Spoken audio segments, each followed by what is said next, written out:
Poop, constipation. Either one. No one wants to talk about it. Ever. Right? It's like one of those forbidden topics when it comes to health and fitness. But today, I am going to cover this in a way that you're going to want to save this video as possibly an evergreen video. So I'm going to bring this experience not only of my own, but throughout my entire last 30 years on just how important it is and how obsessed that I have been with digestion, absorption that leads to solid movements in the bathroom. So stay with me to the end. Lots of value here. Please also hit that like button and subscribe today if you haven't. But moving ahead here is that how bloating can be a signal, right, of just constipation. It is. And how that leads to other problems that are long-term issues. Not going to the bathroom for 2 days, 3 days, 4 days should not be an option for nobody. No one. That leads to a lot of horrible things. And I talk to and listen to a lot of people that go through these things. That was me as well. And I'm going to go over the top 3 things that I've done to completely change that 12 years ago. Might be longer, but I'm going to go 12 because I really have this moment of these 3 things clicking at the same time. The number one thing for me was fasting. I know I'm not going to break all this down to where I'm going to drown you to death with fasting and diets and all this. No, it's all about tools, nutrition being one of them, fasting being the other one. I choose to skip breakfast every day. And what that is doing is allowing me, my body, to get a break from digesting food from the day before, all night, and to 1 o'clock. So there's a 16 to 18 hour window that I use, that I eat nothing. I drink water, coffee, tea, in there. But what that has helped for digestion is amazing because, again, it's been years and I've given my body a break. I haven't had the bloating. I haven't had the gas. I was a gassy person, right? Some of us are that eat a lot of grains. And pour alcohol on top of those grains inside of our body, that pour, just whatever on top of it. But giving your body a break is ideal. And that's what I use that for. Now, the next thing was the keto diet. Really wasn't focused on keto more than I was focused on higher protein and all vegetables back then. Okay. And what I found out on that higher protein, higher fat, all vegetables, my vegetables were as follows. You can write this down if you want. These were cooked, the cooked ones. The cooked versions were broccoli, cauliflower, Brussels sprouts, asparagus.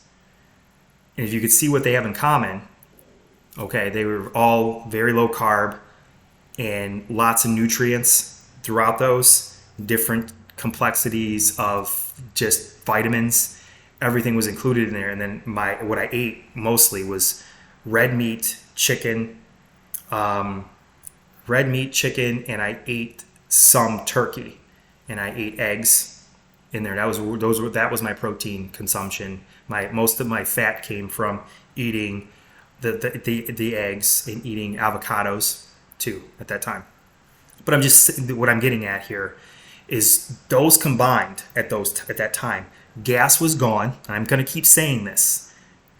No bloat, right? And absolutely no cramping, right? I didn't notice it as being more prevalent than at nighttime, for instance. And like, wow. And I was like, back then I was like, man, I don't have gas anymore.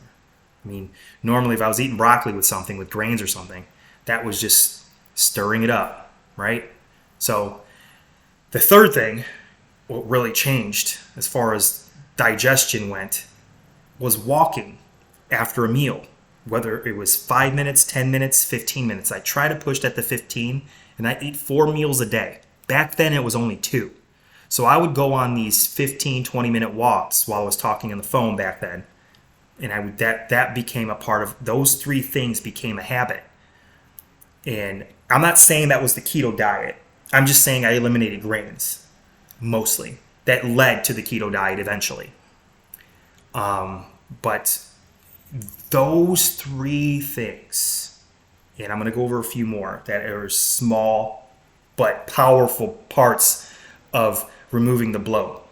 And when I did that, when you do that for anybody, typically you're going to lose 3 to 7 pounds of body fat. Not body fat. It won't be all body fat.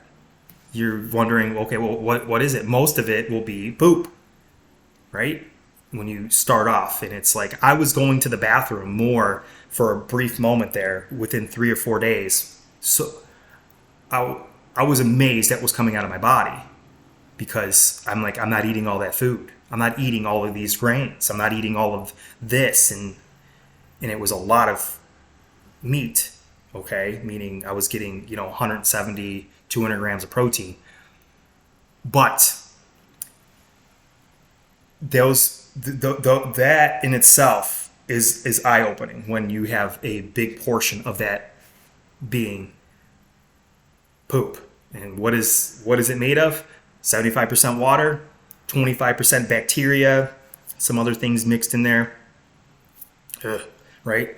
But you look at that, and I started thinking that, not just thinking, but putting it, documenting it, looking at what my clients were doing and my constituents, like the people that I work with back then when I was personal training, and really honing in on the digestion part and learning to give my body a clean palate in the morning, meaning like don't introduce any new food.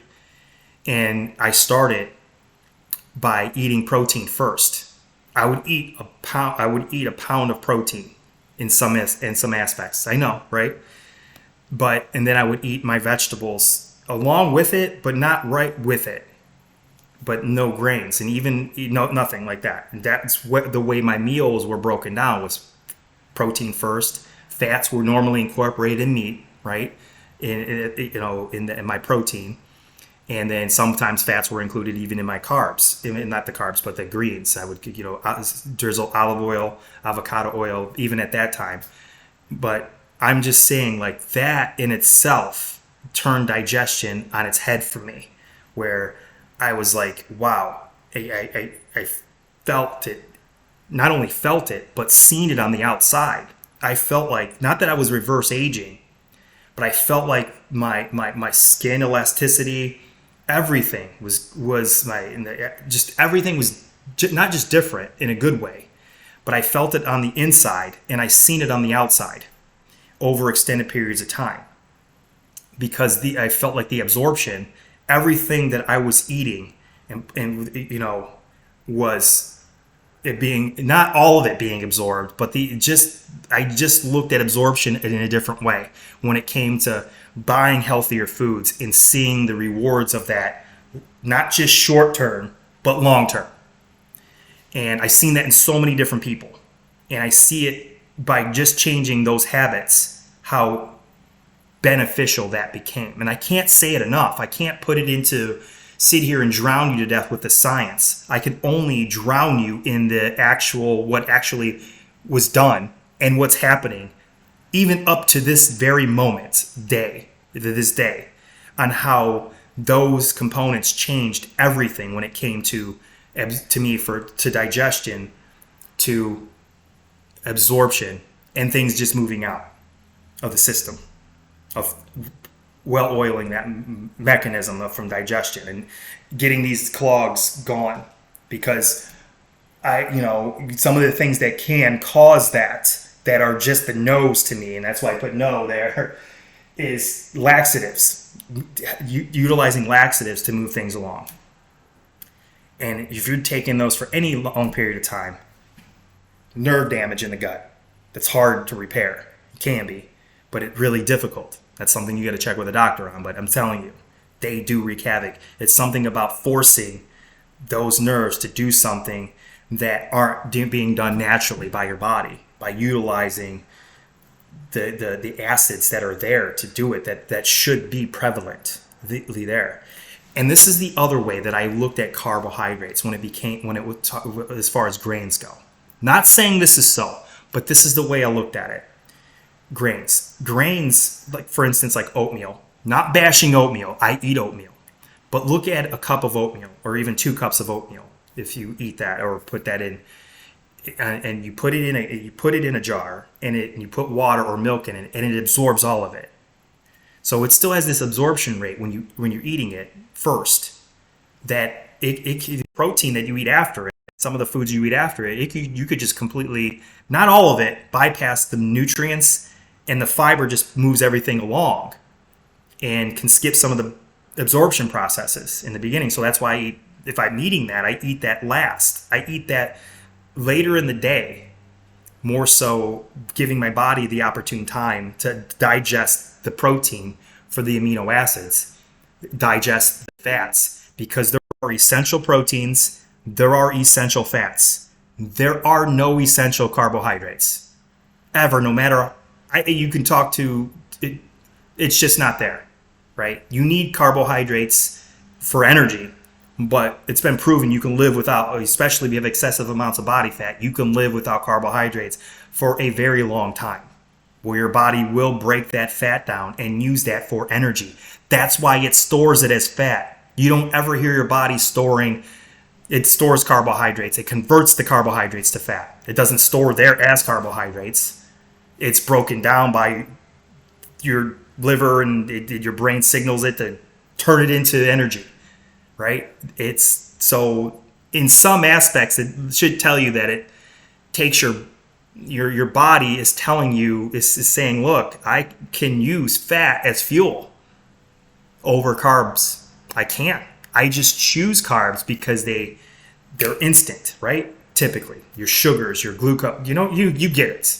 So let's move on here. I know that I went on a rant there, but listen to what I'm saying there when it comes to digestion and absorption, and it becomes a bigger part. Not that it has to become consuming like it has for me, but this is what I base a lot of my nutrition coaching on. Not that it's forced upon, but it's like looking at this thing and looking in nutrition and digestion together are super important.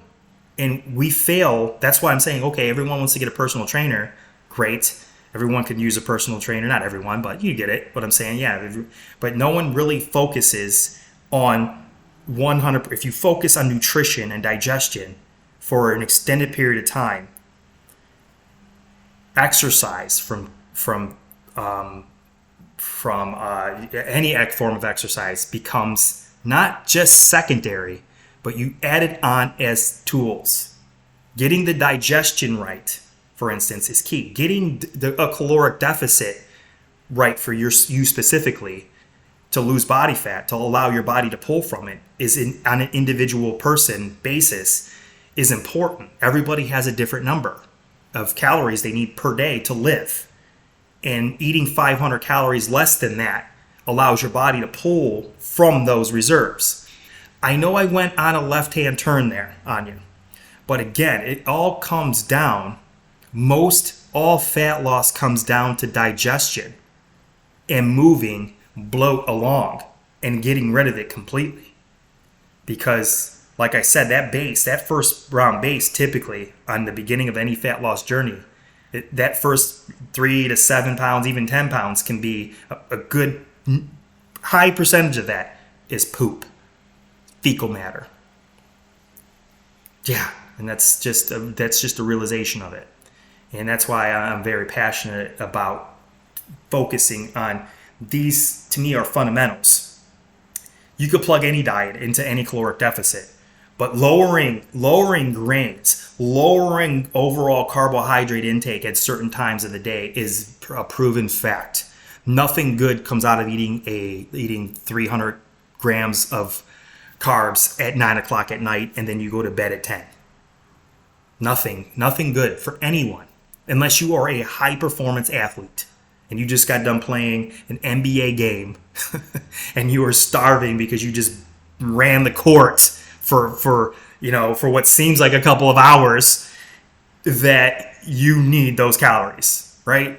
But a majority of us that are not in the NBA, that are not sports driven, that have the constipation issues and that, yeah.